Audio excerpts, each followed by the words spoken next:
Bismillahirrahmanirrahim.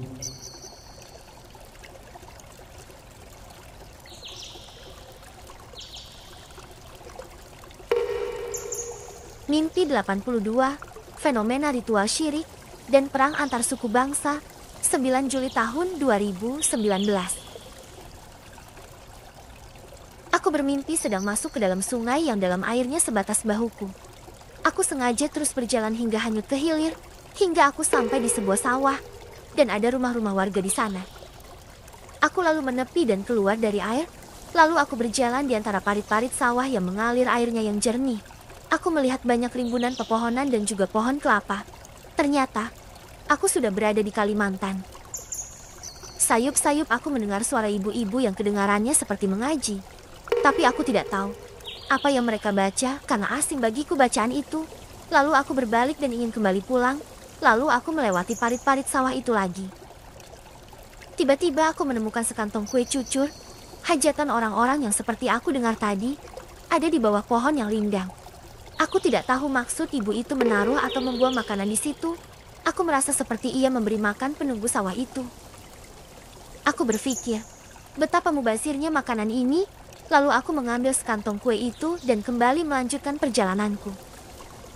Tiba-tiba aku melihat ada 3 orang anak kecil, yaitu 2 orang anak laki-laki berumur sekitar 5 tahun dan 1 orang perempuan, yaitu adiknya yang berumur sekitar 3 tahun.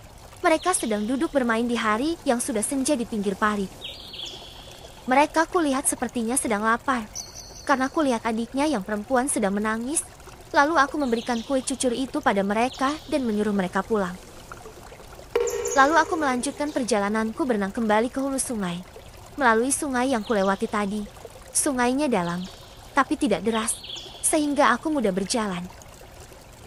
Aku menepi di suatu tempat dan ternyata aku sudah berada di Papua.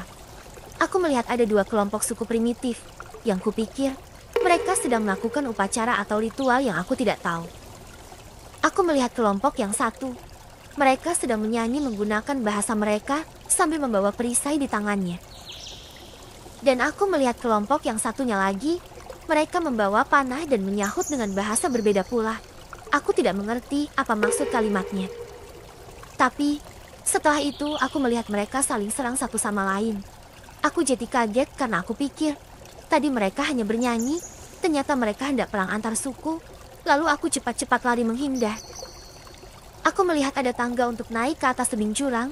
Aku buru-buru naik, dan aku hampir saja terkena dengan panah-panah yang berterbangan yang lewat di hadapanku. Tapi aku selamat dan bisa sampai ke atas tebing. Dan tiba-tiba saja aku sudah sampai di rumahku. Aku melihat orang-orang sedang mewarnai rumahku dengan cat warna-warni. Aku melihatnya nampak seperti pelangi. Aku merasa senang dan ikut mengecat warna pintu rumahku.